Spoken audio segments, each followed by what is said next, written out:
good morning, everyone. I will be presenting on a new initiative between myself and a fellow colleague.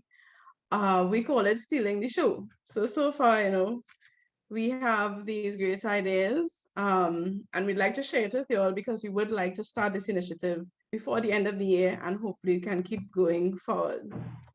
So the two people are myself and Mr. Joshua Peters. We are the owners of Altered Creations and I Am Creative, respectively.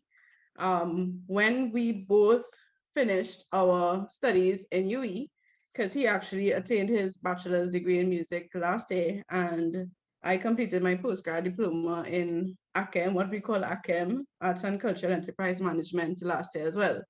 And through conversation, we realized that we have a lot of opinions on the Steelpan education industry and what can be done to improve, especially coming out of the whole pandemic, being locked down for so long, how we had to be creative, going forward. And we realized that we had a lot of the same ideas when it came to the development of Steelpan education, and especially in the performing arts, the creative industry in the Caribbean, and by extension, internationally as well. We are also assisted by Miss Antonia Thomas, who is a graduate of UTT. She attained her Bachelor's of Fine Arts in the Performing Arts last year as well. So who are we?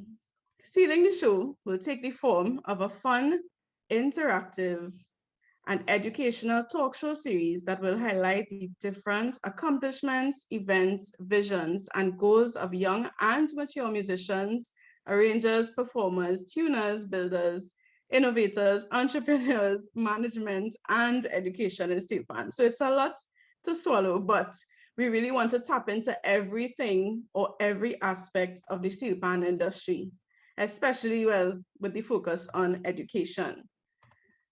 So our goals through this project would be to enhance the education of Steelpan culture and community, to create a safe space for performers to share their talents, to motivate and inspire young panists through Steelpan culture, through education of Steelpan culture, and to document both digitally and hard copy information on various musicians, performers, and contributors of the Steelpan industry. So is there a demand for something like this? And the answer is yes. So we did conduct a survey in February earlier this year, and we had a cross-section of persons from various parts of Trinidad. We also had people from Europe, the UK, and the US participating in the survey. Most of the participants were between music educators, musicians, students, or persons from various parts of the performing arts sector. The majority of people were between 19 and 25 years of age, but only 88% of all the participants said that they had an appreciation for the development of Steelpan in Trinidad and Tobago, especially so far. And we want to get that, we really want to get that up to 100%. I think 12% saying somewhat is really a big number still. So we want to be able to increase the yeses and decrease the somewhats by or through education.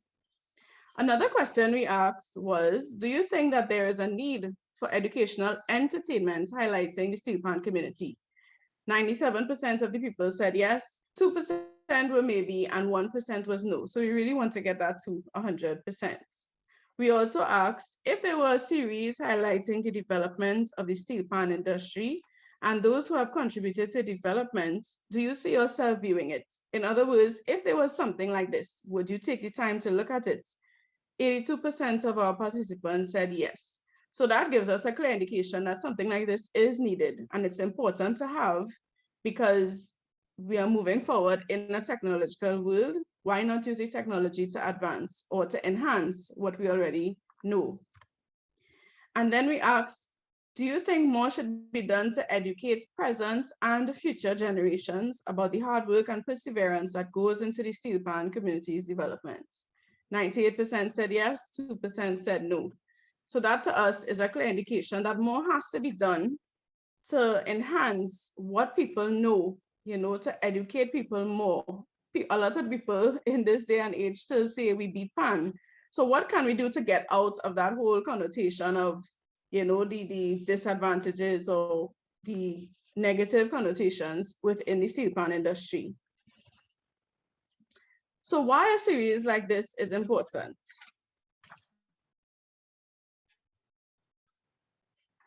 If anything, the pandemic has definitely showed us the following: the strengths and weaknesses of the education system, especially in Trinidad and Tobago. Now, it was happening worldwide, we understand that, but experiencing it here, we totally crashed. A lot of teachers were scrambling, a lot of students were scrambling, a lot of parents were at a disadvantage because now we had to purchase technological devices in order for these students to be online for school. But the strengths came out when teachers had to be resilient. We had to use, we had to become creative in order to keep our students motivated, keep the education going, conduct assessments, all these things. We still had to teach within the pandemic. So for one of my personal experiences, the most enjoyable class so far online were the classes about the culture of Trinidad and Tobago, and by extension, the Caribbean. When we had our class on Steelpan development, the students were the most interested I've seen them since we started teaching online, because I use a lot of videos, I use a lot of examples from YouTube, performances, all those things to reiterate the fact that, Steelpan is alive. And all of a sudden, we have this influx of people who are interested in wanting to learn Steelpan in school and wanting to perform. Miss, when can we do this? When can we do that?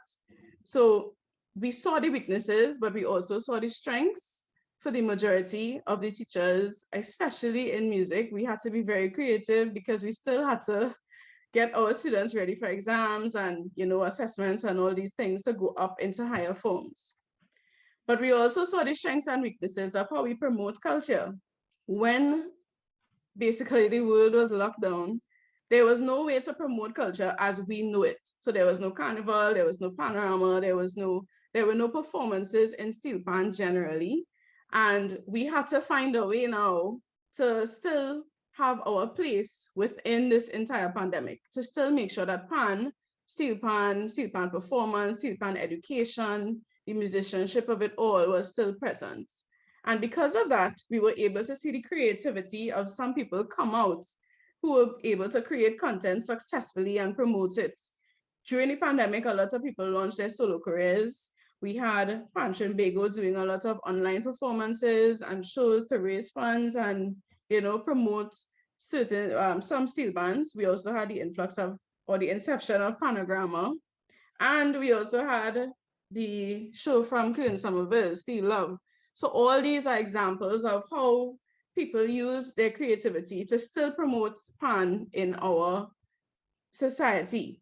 So we want to take all these ideas now and actually put it in one place to have it documented, because that's the most important part of education. Research, when we have students researching, a lot of the information that they're finding online is still very much outdated. So we want to put something in place so that in the future, there is a process or some sort of panel or some people who are interested in keeping this information updated. So this is how Stealing the Show came about. So the show will take form in the first season in 10 different episodes. Each episode has a different theme.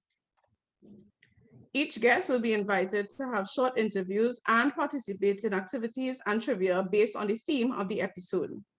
We will also highlight a new or upcoming performer. In the survey that we conducted, we did ask people to highlight at least one or two young people that they feel should be highlighted on such a platform as this. And we got about 50 names because some names were repeated. But I'm hoping, or we are hoping, that as we continue, we will get more young people coming out to actually start or launch their careers as musicians, steelpanists, performers. And of course, as with all things that we've learned during the pandemic, social media is very important now. So we have decided to stream these on social media platforms as well as document them for the use of education in the classroom, using these same videos to teach rather than just have them online. So moving forward from just the show itself for educational purposes, we would like to, in the future, gain more sponsorship to actually travel regionally and internationally to continue the series. And this will create an opportunity for us to actually carry students to participate and experience steel pans in other parts of the world, or the steel pan culture in other parts of the world. So we actually want to create that program where we have at least 5 students from different schools coming across and actually traveling to experience different cultures around the steel pan community. We would also like to set up a website or partnership with existing platforms such as PanNotation to upload the documented transcripts. So each interview will be transcribed and documented so that we have it hard copy that this is, this date, this person, this is what was said, and we will keep updating it as we go along. So who knows, season 1 will happen this year, season 3 might happen next year, and then the same person who was in season 1 will have updated information for us, and we just update it as we go along. So that when students are researching or teachers are looking for content to teach steel pan development with certain arrangers or performers or businessmen, entrepreneurs within steel pan, they have these existing videos or this existing content to teach. We would also like to create documentaries that highlight people who are already existing and contributing to the steel pan industry. So if anything, we've lost a lot of people in steel pan in the past 2 years. And unfortunately, we didn't really know much about them unless you were around them within that realm. So we want to create or bridge that gap where we do documentaries on these people in various bands, various titles, whether it be arranger, performer, musician, just, a legacy member in the band, those kind of things. We want to create documentaries and actually involve students in the whole interviewing process as well. We want to conduct workshops with young performers. So there are programs to develop performers with their solo careers, but they already are established in certain ways. They already have a following and all those things. We now want to be the step before that, where we actually conduct workshops with these young people who probably coming out of school, Form 5, Form 6, going into UTT, going into UE. And, we want to make sure that they have all the knowledge that they need to actually take that step further, where they could go into these other programs that could actually help them. And we know that steel pan music is not the only genre, calypso isn't. So we want to move on to other genres of music, especially in the Caribbean, where no documentation or little to no documentation is present. So we want to go to parang, we want to go to chutney, we want to go to everything else. So we started off with steel pan, and hopefully we branch off into that. So we will be launching before the end of the year because we really feel that this is something that is a need, especially in our society now, moving forward using technology, incorporating the students in the entire process, and hopefully getting more people excited and more educated about what steel pan really is and the potential that steel pan has to impact and improve on society. So thank you very, very much.